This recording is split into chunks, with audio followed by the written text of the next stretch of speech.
இப்போ பார்த்தீங்கன்னா நம்ம ஒரு நோ மேன்ஸ் லேண்டில் தான் இருக்கோம். சுற்றி பார்த்தீங்கன்னா என்னை சுற்றி காடு தான் இருக்குது. இவ்வளோ ஒரு பியூட்டிஃபுல்லான லொக்கேஷனுக்கு ஒரு பியூட்டிஃபுல்லான ஒரு காரோட இன்றைக்கி நான் வந்திருக்கேன். இன்றைக்கி பார்த்தீங்கன்னா நம்மக்கிட்ட நிசான் மேக்னைட் டர்போ சிவிடி இருக்குது.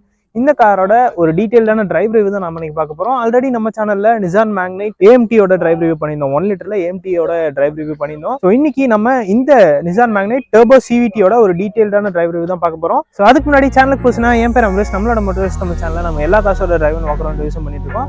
அண்ட் ஆல்சோ இந்த கார் நமக்கு ரிவ்யூக்காக ப்ரொவைட் பண்ணதுக்காக நம்ம சேலம்ல இருக்க ஸ்கைலைன் நிசானுக்கு ஒரு பெரிய ஷாட் கொடுத்துக்கலாம். புக்கிங் சென்டர் ஸ்டேக்காக நான் டிஸ்கிரிப்ஷனில் நம்பர் ஆட் பண்ணியிருக்கேன். டெஃபினட்டாக செக் பண்ணி பாருங்க.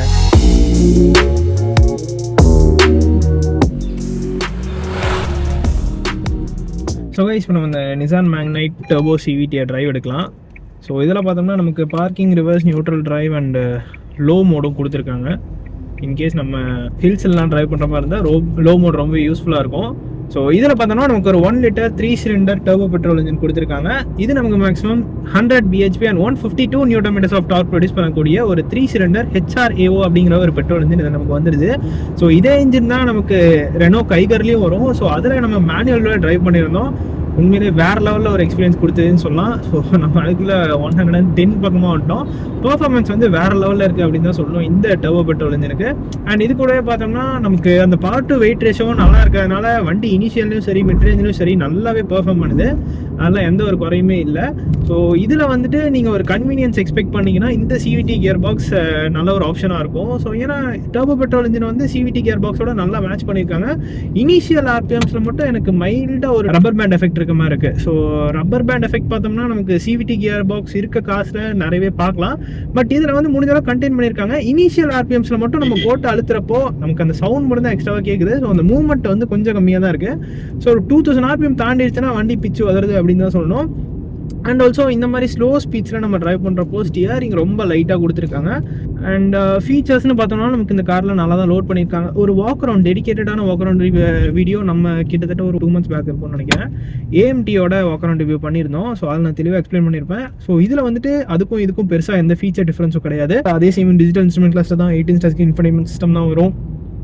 அண்ட் ஆல்சோ நமக்கு இப்போ கெசான்னு புதுசாக ஒரு எடிஷன் லான்ச் பண்ணியிருக்காங்க. ட்ரைவ் பண்ணுறதுக்கு எஃபர்ட்லெஸ்ஸாக இருக்குன்னு சொல்லலாம் இந்த சிவிடி கண்டிப்பாக. ஏன்னா பெர்ஃபார்மன்ஸும் நல்லா இருக்கிறதுனால நம்ம குயிக்கான ஒரு ஓவர்டேக் பண்ணோம் இல்லை சிட்டி ஸ்பீட்ஸ்குள்ளே ஓடுறதுக்கும் ரொம்ப எஃபர்ட்லெஸ்ஸாக தான் இருக்குது. அண்ட் 3 சிலிண்டர் பெட்ரோல் இன்ஜின் நமக்கு 1 லிட்டர் நான் டர்போ கம்பேர் பண்ணுறப்போ இது கொஞ்சம் பெட்டராக இருக்க மாதிரி இருக்குது எனக்கு ரிஃபைன்மெண்ட்டில். பார்ட் த்ராட்டில் ரெஸ்பான்சஸ் நல்லா தான் இருக்குது. இப்போ பாருங்கள், நான் 2000 ஆர்பிஎம் தாண்டுறேன். அந்த பவர் வந்து நமக்கு நல்லா வர ஆரம்பிக்குது. அண்ட் ஒரு ஸ்டைலிஷான ஒரு எஸ்யூவின்னு சொல்லலாம். நல்ல ஒரு லுக் இருக்கும் கண்டிப்பாக. இந்த கார் நமக்கு ஒரு sub 4 மீட்டரில் இருக்க ஒரு கார் தான். 2.5 meters தான் wheel base and 16 inch alloy wheels கொடுத்துருக்காங்க. அண்ட் கம்ஃபர்ட்னு பார்த்தோன்னா நமக்கு நார்மலாக இந்த மாதிரி ஹைவேஸ் எல்லாம் ட்ரைவ் பண்ணுறப்போ கம்ஃபர்ட் நல்லாவே இருக்குது. ரொம்ப பெரிய பாத் ஹோல்ஸ்னால் மட்டும் நம்ம கொஞ்சம் ஸ்லோ பண்ணி ஓட்டிக்கிற மாதிரி இருக்கும். ஏன்னா கொஞ்சம் ஹார்டான சஸ்பென்ஸுங்கிறதுனால நமக்கு அது லைட்டாக உள்ள ஃபீல் ஆகிறதுக்கான சான்ஸ் இருக்குது. மிச்சப்படி ஸ்டியரிங் நல்லா லைட்டாக இருக்குது. அதனால் எந்த ப்ராப்ளமும் இல்லை. அவுட் சைடு விசிபிலிட்டியும் டாப் கிளாஸாக தான் இருக்குது. விண்ட்ஷீட் நல்லா பெருசாக கொடுத்துருக்காங்க. ஓஆர்எம்ஸ் நல்லா சங்கியாக இருக்குது. நமக்கு அந்த விசிபிலிட்டி வந்து எந்த இடத்துலையுமே பெருசாக பிளைண்ட் ஸ்பாட் க்ரியேட் ஆகிற மாதிரி எனக்கு தெரியல. அண்ட் நமக்கு ஏ பில்லருமே தின்னாக தான் கொடுத்துருக்காங்க. அதுவுமே பெருசாக ப்ராப்ளம் இருக்காது. அண்ட் வைப்ரேஷன் சுத்தமாக இல்லையா அப்படின்னு கேட்டிங்கன்னா இருக்குது. இனிஷியல் ஆர்பிஎம்ஸில் நம்ம காரை ஸ்டார்ட் பண்ணுறப்போ அந்த மாதிரி சின்ன சின்ன இடத்துல மட்டும் நம்ம சின்னதாக அந்த மைல்டான வைப்ஸை ஃபீல் பண்ண முடியும். ஒன்ஸ் நீங்கள் அந்த போக போக போக அந்த வைப்ரேஷன் வந்து கண்டினியூ ஆக ஆரம்பிச்சிருது. இதுலேயே வந்துட்டு நமக்கு மேனுவலும் இருக்குது. அந்த மேனுவலோட பெர்ஃபார்மன்ஸ் உண்மையிலே வேறு லெவலில் இருக்கும். மேனுவலில் பார்த்தோன்னா நமக்கு ஒரு 5 speed மேனுவல் கியர் பாக்ஸ் கொடுத்துட்றாங்க. நம்ம ஆல் டே ஒரு 100 to 120 நம்ம தாராளமாக க்ரூஸ் பண்ணலாம். ஏன்னா அந்தளவுக்கு கேப்பபிளாக தான் இருக்குது இந்த இன்ஜின். அதுக்கு முக்கியமான காரணம் நான் ஃபஸ்ட் எடுத்தோடனே சொல்லியிருப்பேன். பவர் டு வெயிட் ரேஷோ இந்த காரில் நல்லா இருக்குது. கிட்டத்தட்ட 1000 kilograms மேலே இருக்குது. 1026 kilograms அப்ராக்சிமேட்டாக இருக்கும்னு நினைக்கிறேன். அப்படி இருந்துமே பெர்ஃபார்மன்ஸும் நல்லா தான் கொடுத்துருக்காங்க. முக்கியமாக இந்த டர்போ பெட்ரோல் இன்ஜின் வந்து நான் அந்த கைகரில் ஓட்டினப்போ ரொம்ப இம்ப்ரெஸ் ஆனேன். அது நான் நிறைய வீடியோஸ்லையும் சொல்லியிருப்பேன், நல்ல ஒரு பெர்ஃபார்மன்ஸ் கொடுக்குது அப்படின்னு சொல்லிட்டு. இதுவுமே கிட்டத்தட்ட அதே மாதிரி தான் இருக்குது. எக்ஸிலேட்டர் மேலே கால் வச்சா அடுத்த செகண்டே நமக்கு பவர் வந்து நல்லா கொடுக்குது. ஒரு ரைட் கார்னர் நமக்கு வருது வித் டைரக்ஷன் சேஞ்ச். ஸ்டெபிலிட்டிலாம் நல்லா தான் இருக்குது. அண்ட் இன்னொரு விஷயம், நமக்கு மேக்னைட்டில் பார்த்தோம்னா ஸோ ஏரோடைனமிக் எஃபிஷியன்சிக்காக ஒர்க் பண்ணியிருப்பாங்க. லைக் நமக்கு ஃப்ரண்ட்டில் பானட் லைட்டாக ஸ்கூப் பண்ணி அப்படியே நமக்கு சைடில் கனெக்ட் ஆகிற மாதிரி வரும். அந்த ஷோல்டர் லைன்ஸ்லாம் நல்லா பெருசாகவே கொடுத்துருப்பாங்க. ஸோ அதுவுமே இந்த ஸ்டெபிலிட்டிக்கு ஒரு முக்கியமான காரணம் சொல்லலாம். ஏன்னா ரொம்ப ஃப்ளாட்டாக இருந்தாலுமே ஸ்டெபிலிட்டி நமக்கு அவ்வளோவா கிடைக்காது. கார்ஸ்க்கு முக்கியம் ஏரோடைனமிக் எஃபிஷியன்சி தான். அப்படி இருந்தால் தான் அந்த காற்று கிழிச்சிக்கிட்டு வந்து கார் போகும். எவ்வளோதான் பெர்ஃபார்மன்ஸ் இருந்தாலும் இந்த மாதிரி ஏரோடைனமிக்காக ஒர்க் பண்ணால் தான் வந்துட்டு வண்டியோட பெர்ஃபார்மன்ஸ் இன்னுமே கொஞ்சம் பெட்டராக நமக்கு கிடைக்கும். ஸோ பாருங்க, இப்போ நம்ம 100 பக்கமாக க்ரூஸ் பண்ணிருக்கோம். எனக்கு பெருசாக ஒரு எப்படி சொல்கிறது, வண்டி இழுத்து போகிற மாதிரி தெரில. நமக்கு நல்லா அப்படியே காமாக போயிட்டுருக்கு. அண்ட் இந்த wind noise, road noise, tyre நாய்ஸும் பெருசாக கேட்கல. வின் நாய்ஸ் ஆப்வியஸ்லி இந்த ஏபிஎல்லேருந்து லைட்டாக வர்றதான், அது எல்லா காஸ்ட்லேயுமே மோஸ்ட்டாக வரும். மிச்சப்படி நமக்கு எந்த நாய்ஸுமே கேட்கல. நமக்கு கம்ஃபர்டபுளாக அப்படியே பாருங்கள் 100ல் க்ரூஸ் பண்ணலாம். இன்ஜின் பார்த்தோம்னா ஒரு 100ல் 2500 RPM பக்கமாக க்ரூஸ் ஆகிட்டு இருக்கு. ரோடுமே ரொம்ப ஃப்ளாட்டாலாம் இல்லை, கொஞ்சம் மேலே ஏறி இறங்கி போயிட்டு இருக்கு. அதனால் நம்ம எக்ஸாக்டான RPM சொல்ல முடியல. பார்ப்போம், நம்ம டெஸ்ட் பண்ணி பார்ப்போம். கார்னர்ஸ் ஸோ ரொம்ப ஈஸியாக எடுக்குது கார்னர்ஸ். அதாவது நம்மளை இன்னும் தான் அந்த புஷ் பண்ண சொல்லி நம்மளை சொல்லுதே தவிர, கார்னர்ஸ் எடுக்கிறப்போ ஸ்டெபிலிட்டி பத்தலை, ஸ்லோ பண்ணுற மாதிரிலாம் நமக்கு ஃபீல் ஆகலை. ஸோ இப்போ பாருங்கள், நான் எந்த கார்னர் எடுக்கல, லெஃப்ட் கார்னர் ஈஸியாக அதை எடுக்குது.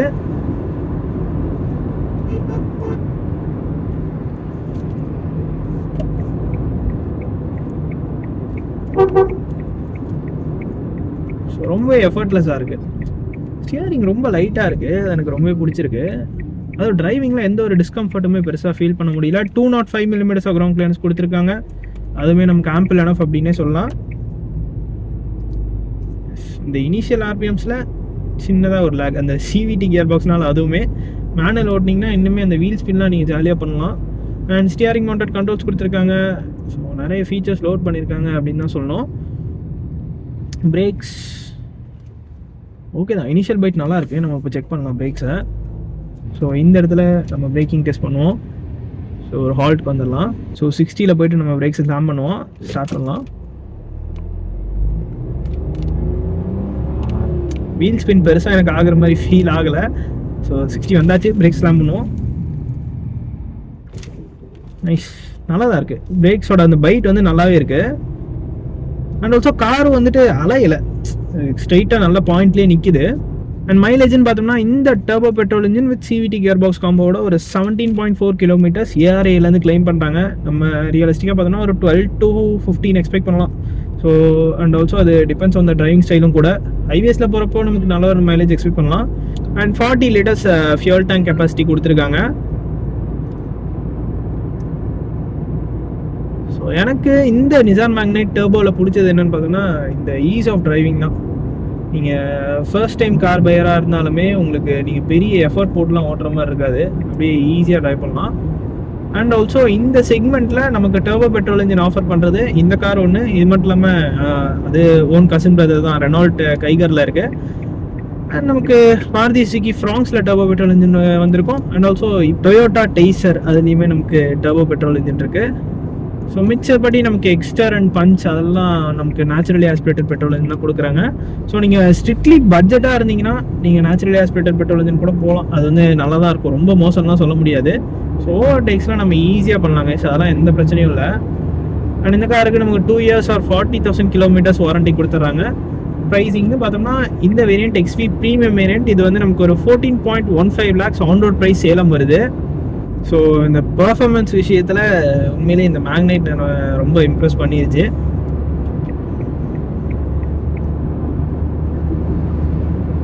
அண்ட் கன்வீனியண்ட்டாகவும் இருக்குது. நீங்கள் சிவிடிங்கிறதுனால அந்த கியர் மாற்றணுங்கிற பிரச்சனை இல்லை. இப்போ ஒரு 110ல் நான் இந்த லெஃப்ட் கார்னர் எடுக்கிறேன், செம்ம கம்போஸ்டாக இருக்குது.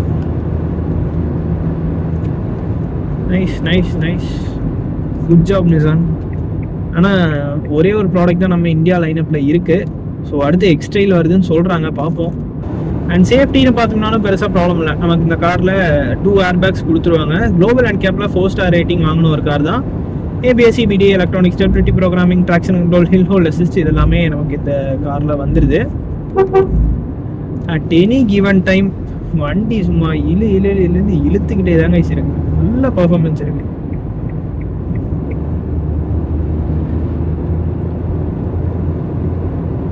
கொஞ்சம் ஸ்ட்ரெச் பண்ணி பார்க்கலாம். கிட்டத்தட்ட 120 வந்துடும்.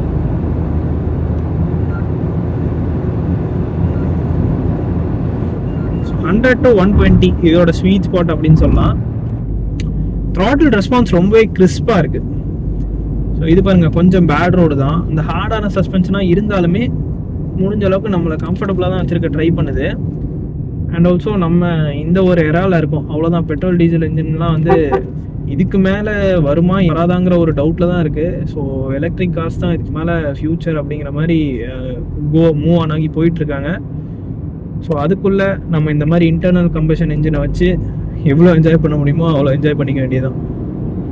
ஸோ இதுதாங்க இந்த நிசான் மேக்னைட் டர்போ சிவிடியோட ஒரு டீட்டெயிலான டிரைவ் ரிவ்யூ. இந்த வீடியோ பிடிச்சிருந்தனா லைக் பட்டன் தட்டி விட்டுக்கோங்க. அண்ட் ஆல்சோ நம்மளோட மோட்டர்ஸ் தமிழ் சேனலுக்கும் சப்ஸ்கிரைப் பண்ணிக்கோங்க. See you guys in the next video. Real soon. Take care. Bye bye and drive safe.